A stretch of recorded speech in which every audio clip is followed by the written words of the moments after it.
Freightliner LLC is proud to announce the new Class 8 model, Cascadia. The Technical Support Division has produced this training video to provide service personnel with a first look at Cascadia's serviceability. This first look is presented from a technician's point of view. Let's listen in and watch from a tech's eye view to learn what Cascadia serviceability will mean to you. I wonder what Freightliner has done for me. That is a big grill. I can see how they can get 1,700 plus square inches of radiator behind that. That bumper looks like it is all plastic. 3 replaceable sections, just like all the Freightliners. Good repair work for the body shop. Best cost for the customer.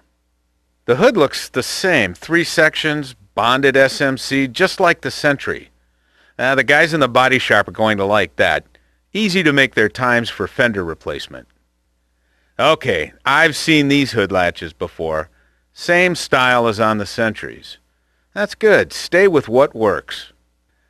I like these mirrors. Single arm style. Looks like the repair is the same as the Sentry ST with easy replacement.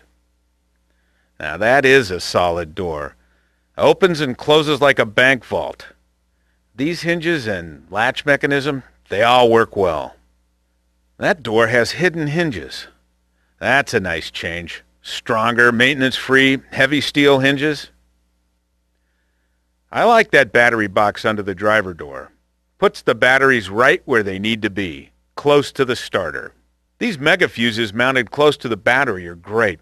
Looks like there are dedicated feed and ground cables to the cab, engine, and the chassis. That will reduce voltage drop on those circuits.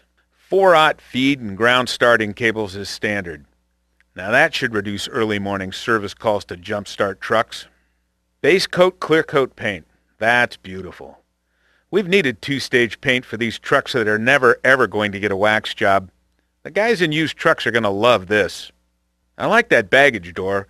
Reliable pull cable latch, strong hinges, and a good seal. Now these side extenders are sweet. SMC plastic just like the hood and attached to the back wall. They're shorter and the drivers are going to have to back a lot farther into a jackknife at the loading dock before they touch the flexible part into the trailer. When they go too far, looks like they only damage the extender and not the cab. This chassis is all Freightliner. Strong cross members, and that air suspension is going to last the life of the truck. They didn't change the good stuff. This sidewall uses Henrob rivets. Looks like the body shop isn't going to sweat over replacing these body panels, same as on the Sentry and Columbia. The bunk HVAC is gone from the right rear corner of the sleeper. They've located it right behind the driver's seat and on the left-hand side. 1 set of lines for all sleeper sizes. The guys in parts are going to like stocking 1 set of lines. Enough of the light work. Let's see what they have under the hood. 38 pounds of force really does make the hood open easy. There's the reason the hood opens so easily. Oil-filled spring-assist tilt struts. Those should last the life of the truck. So that's how the bumper attaches. 4 fasteners each side, and you can slide it out of its mounting pockets. That's going to make it easy to change. Let's take a look at these headlamps. So this is the long-life bulb they told us about. 1 bulb for the 2 headlamp bulbs and the road light. Nice. All the auto parts stores will have replacements. They have some serious-looking isolators holding that grill on, and it's attached at the top with steel clips. That is going to hold it secure, but make it easy to remove when we need to. And that bug screen is nice. They're using injection-molded plastic on the edges rather than metal strips. That's really going to hold up. An engine-mounted air filter. Freightliner knows how to design those right. Short pipes, new rectangular shape to get it low on the engine. Restriction gauge right where you need it for checking on your pre-trip inspection. Now this is a good change. Draw air through the hood plenum at the high point. That's going to keep water off the filter. That HVAC intake duct is big.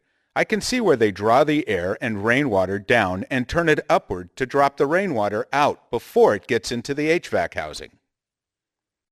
Okay, so there's the intake filter under the bonnet, and the rain tray is in 3 parts with a removable center section. That will allow better access to the engine. Here's another of the pre-trip inspection points. Fill neck where every driver can see it and fill it when needed. That's good. Let's have a look at the rest of the pre-trip inspection points.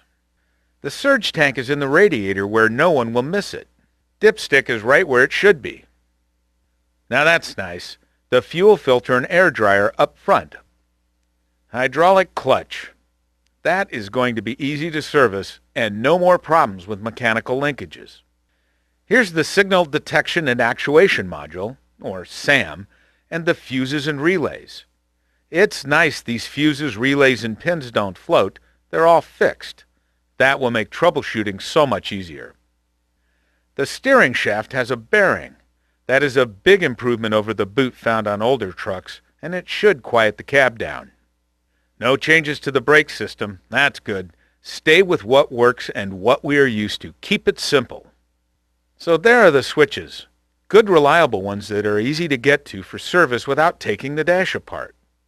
The diagnostic connector is inside where I can get to it from the ground, but located so I can close the door and drive with Service Link hooked up.